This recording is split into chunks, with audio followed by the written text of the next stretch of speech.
today's the day of the Rite of Parting. Although the star of the show is fake, we spent so much time trying to organize it, it would be a real shame not to go there now.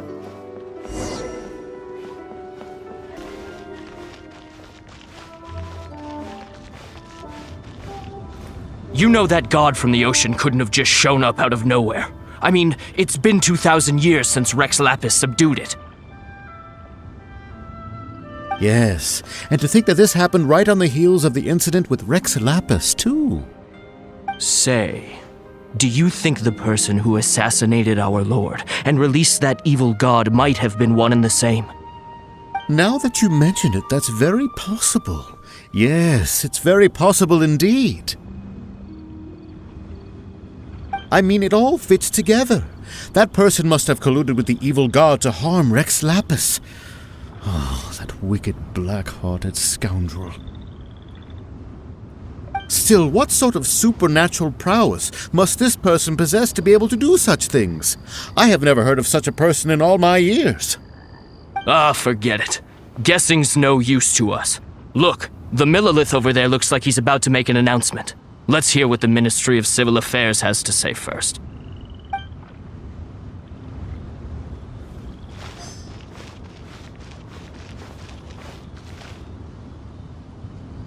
Oh, well, since we're going through with this Rite of Parting, I guess it means that those rumors hit the nail on the head. So Rex Lapis is really... But they didn't catch the culprit, did they? Oh, come on. Do you think that the assassin could have been a normal person? You know what I think. I don't think any of the gossip on the streets you hear from those shady types is worth anything. There's only one real possibility in my mind. I've heard that the assassin was that Fatui fellow. Youngish, pretty high in rank. I think they called him Child.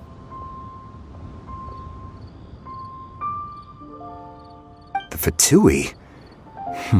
They certainly are very suspicious. Who knows what those greedy, crooked folks... Shh! Lower your voice. If the Fatui catch you in their sights, Rex Lapis won't be around to protect you this time.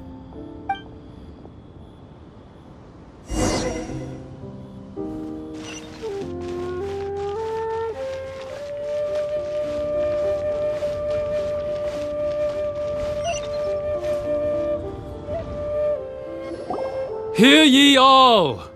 The Qixing's words. Though a dragon soars ageless as the mountains, it too must return to dust. This is common knowledge. Gods and adepti live glorious lives, but both light and shadow have their season. So too must they face divinely appointed trials. Rumors and hearsay abound on the streets that Rex Lapis was murdered. Now, let the truth be revealed. Having been thwarted in his trial, Rex Lapis's soul has recouped the celestial heights.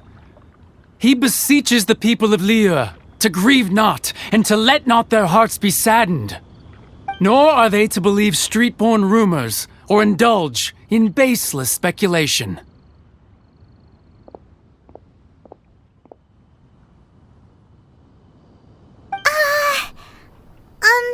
Paimon needs a translation on what the Qixing's announcement said.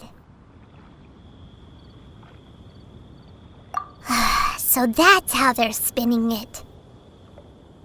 Something feels off. Why would they suddenly give up looking for the murderer?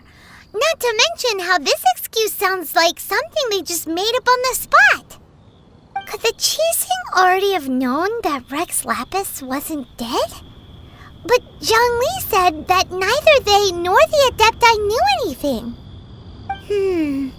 Did Zhongli tell them in secret after his gnosis changed hands?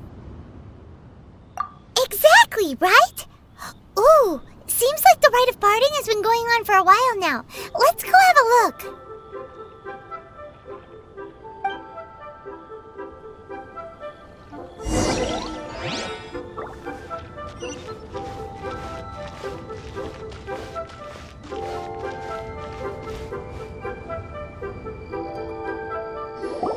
Look, it's Ningguang and Keqing.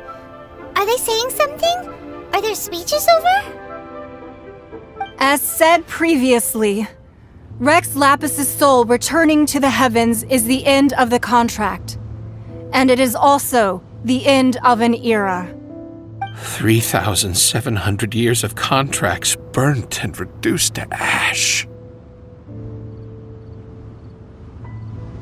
We, the people of Liyue, were indeed prosperous.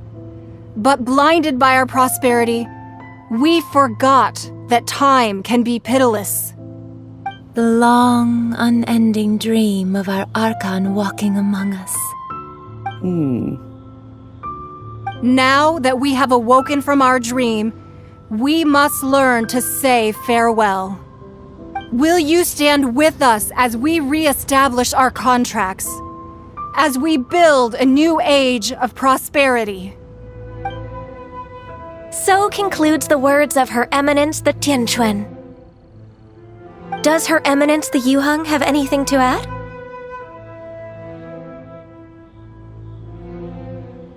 Huh? Is she looking this way?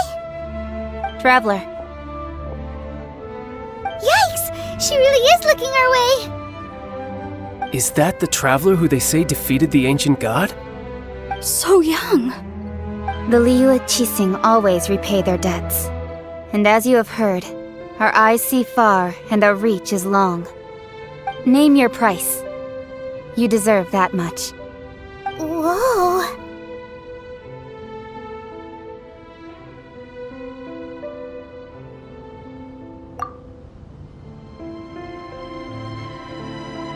Well, could you help me put up some missing person posters?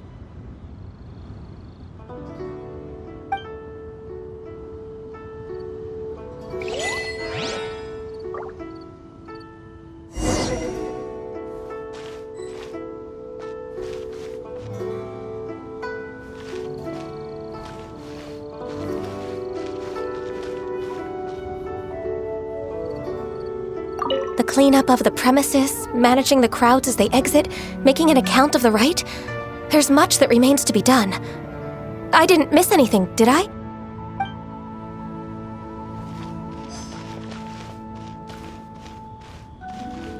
Roping you in was possibly the most masterful move we could have made. I believe that future generations will say so too when our deeds come up for their review.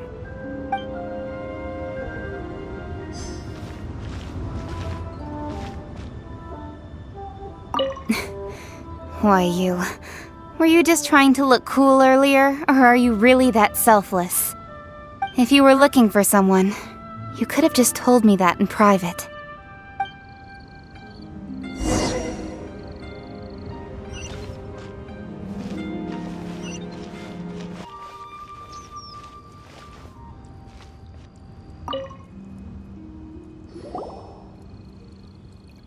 Hey, Zhongli!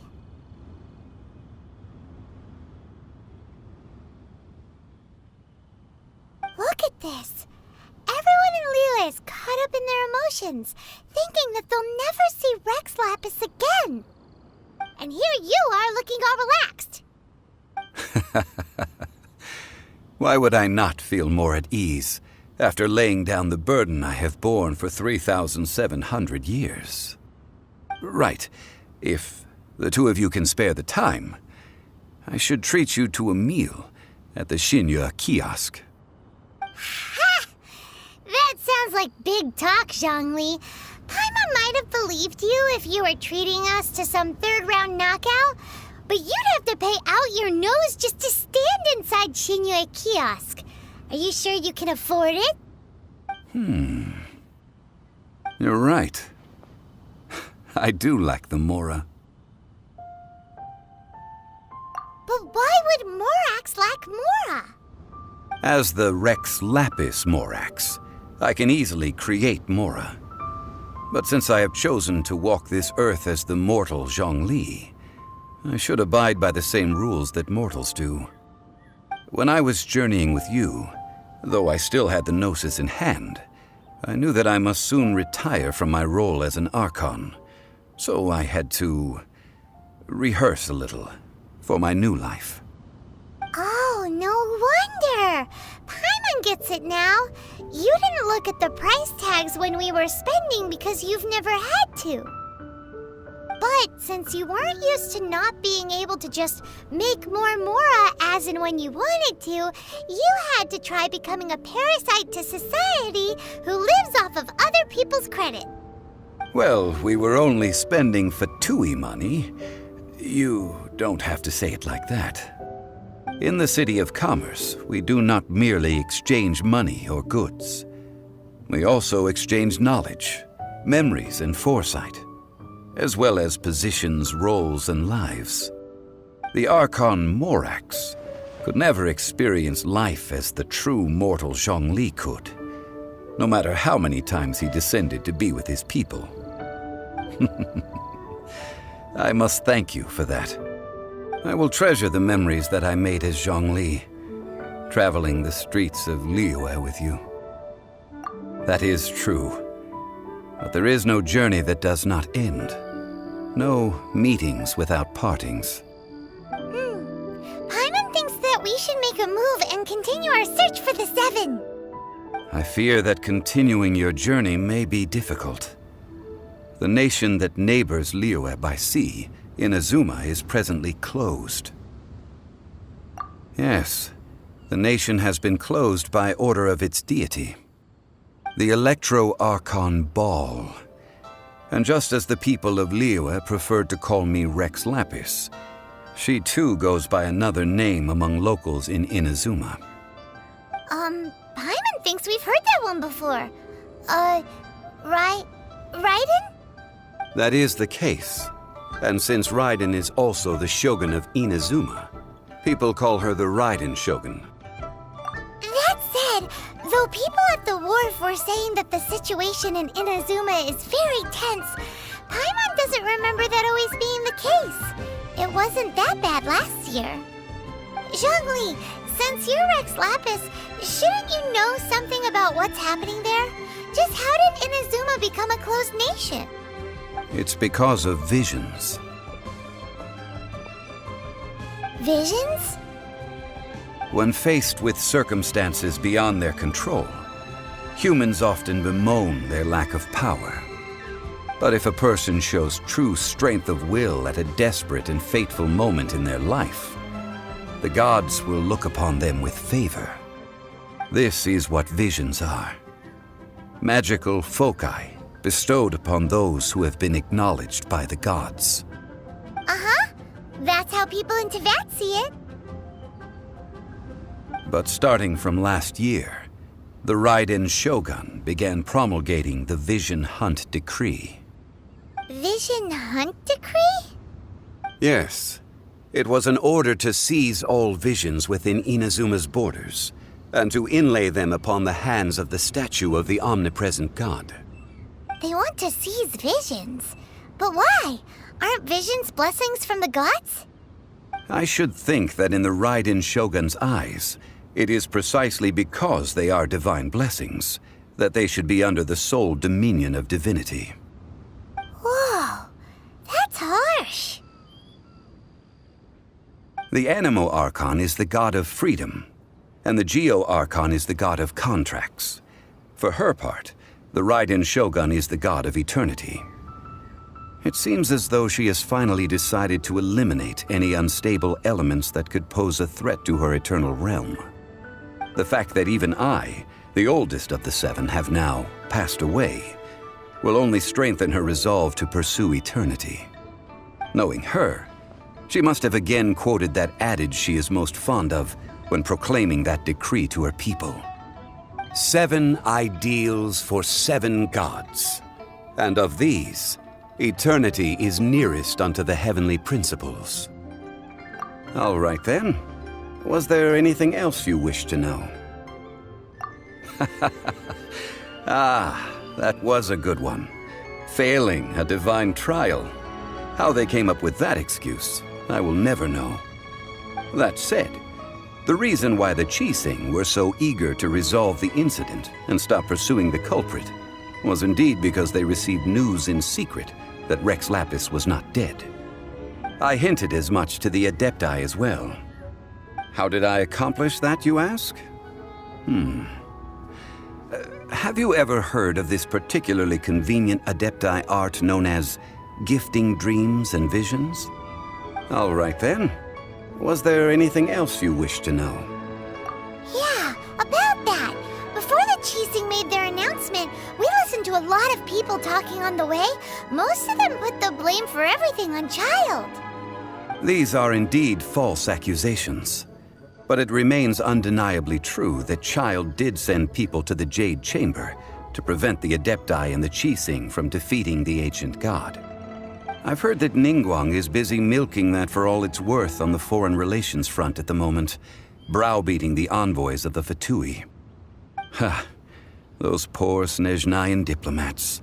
If it were not for Child's exalted position as a harbinger, I'm certain that they would have shifted all the blame to him and called for his dismissal by now.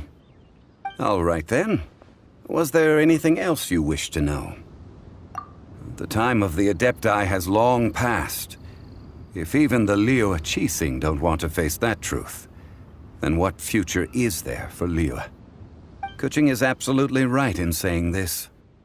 Now, though I did laud Ningguang's desire for power, believing this to be a good thing, and thought as a matter of course that she must have been behind the Qixing's plan to take governing power over Liyue from the hands of the gods and Adepti, could the original person who brought up the idea of seizing power have been...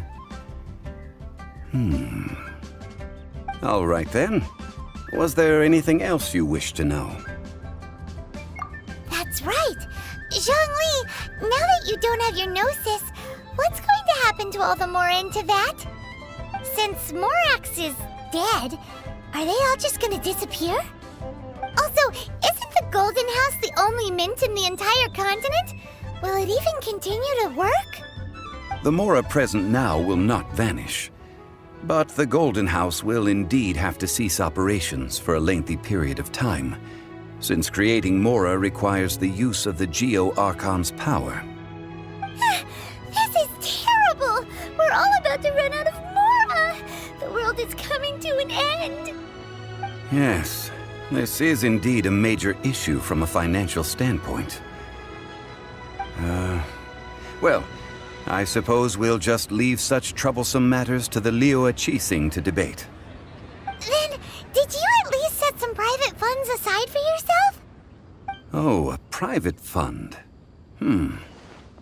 This does seem like a good, logical, common-sense idea. It's a shame. What's a shame? It's a shame that I didn't think of it at the time. All right then. Was there anything else you wish to know?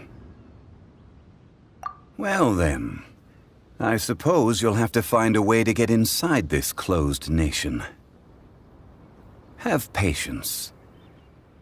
I suspect that some serendipity must first come into play.